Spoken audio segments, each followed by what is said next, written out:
Earlier today, I was thinking about my uncle. He was 90. He passed away 1 or 2 years ago, but he lived to 90. He lived long enough to see his kids grow up and meet his grandkids. But in many ways, that's probably the best you could hope for. And I was thinking about what I can do for content, and I thought my uncle was kind of ahead of his times in many ways. Back back in the early 80s, he owned two Apple stores. And you would think if you own two Apple stores that he must have done very well. They both went out of business. This was back in the 80s, and this was way prior to the iPhone and the iPad, and they were known for personal computers, and they did not do well in the personal computer business back in the 80s, and they both went bankrupt. But at the same time, he had the vision to believe in the Apple brand.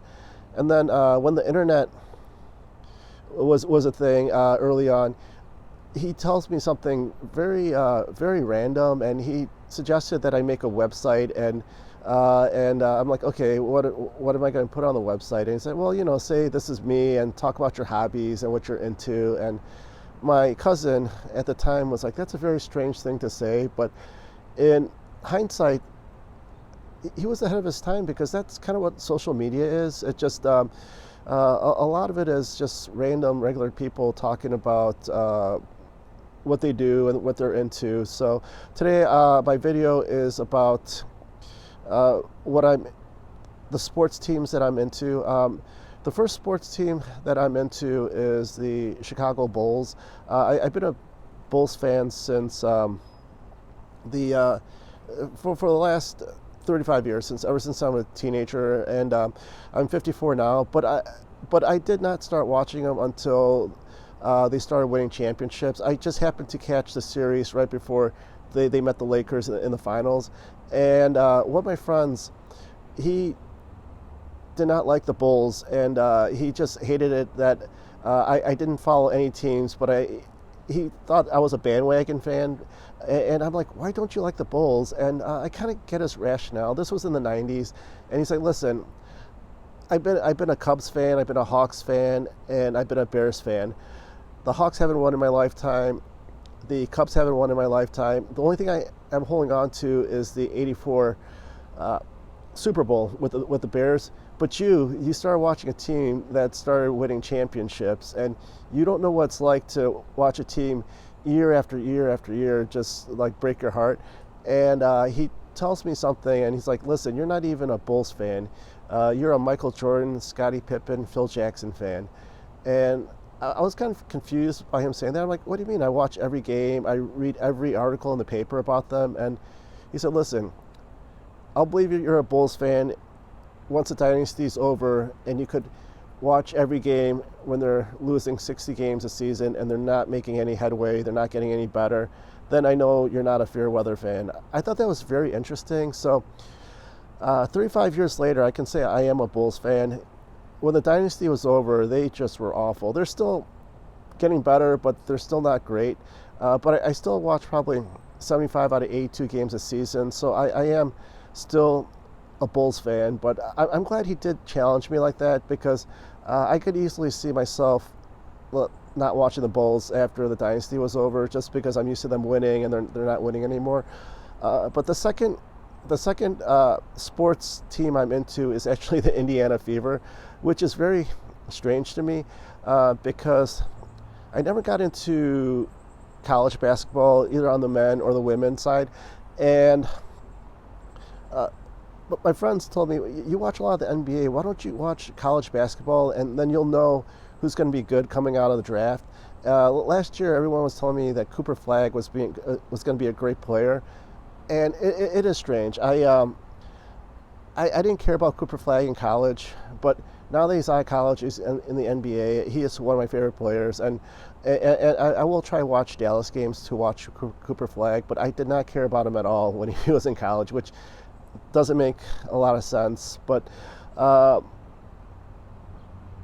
started getting into Caitlin Clark as a player.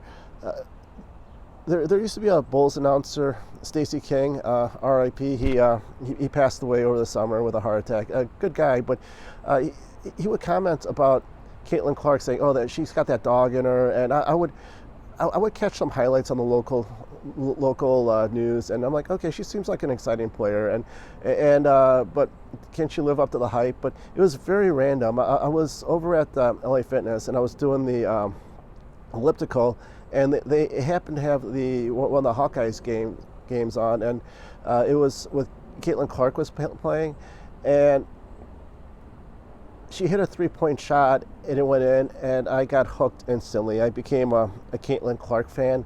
It happened like that. It was faster than I became a Bulls fan, and I think that's what kind of happens a lot of times with sports teams. My old boss at my old company, he was a huge Notre Dame fan, but he graduated from Boston, and I would talk with him, and I said, "Hey, listen, why are you a Notre Dame fan? I mean, I know you graduated from Boston. Do you have any family that graduated from Notre Dame?" And he's like, "No." And he said, "Well, I don't really know. I've got some friends that were Notre Dame fans." And then I'm like, "You watch a couple of games and then you got infected with it." And he said, "Exactly. That's a great way to put it." So, but I will say Caitlin Clark does have a draw about her. There's empirical evidence where her last game as an Iowa Hawkeye, the finals, they lost, but she had a great game. I watched that game, and they were just undersized against South Carolina, and that was the first time in college history where the women's viewership had more viewership than the men's. It wasn't even close. They were up by like 4 million, which I thought was kind of amazing. And the empirical data shows that the attendance for the Indiana Fever is it's up there, and most of the games, if not all, are on TV, like on broadcast TV. So and the league doesn't make any money, but they see some potential. They've actually have a couple expansion teams, so I imagine you wouldn't go and get expansion teams if you don't think that they're going to be profitable. But all I can say is I am a big Bulls fan, and I am a Caitlin Clark fan. I actually didn't watch her at first when she got into the WNBA. I kind of would read a couple clips here and there, some stories where she was like turnover prone. They're on an 11-game losing streak, and just as fate would have it, the first game I saw of her, they actually won after going on a bad losing streak, and they were actually kind of a fun team to watch. They had a Rookie of the Year the previous year with Aaliyah Boston. She was the center, and they were running this pick and roll, which was really, really good. And I saw that. I'm like, okay, I can actually kind of get behind this team. They're not winning, but they have some talent. So, and right now, they have a lot of talent. Actually, they have. I don't even think Caitlin Clark is playing the best on her team. I think Kelsey Mitchell is playing much better than Caitlin Clark, or at least more consistent. So there's a game going on tonight at 7 o'clock, which I'm excited to watch. Other than that, thank you for listening to me ramble about my sports takes. If you haven't, please follow and like my content, and please comment as much as possible. I don't get a lot of comments, so whatever comment I get, I will respond to it. Other than that, I hope everyone has a great Wednesday.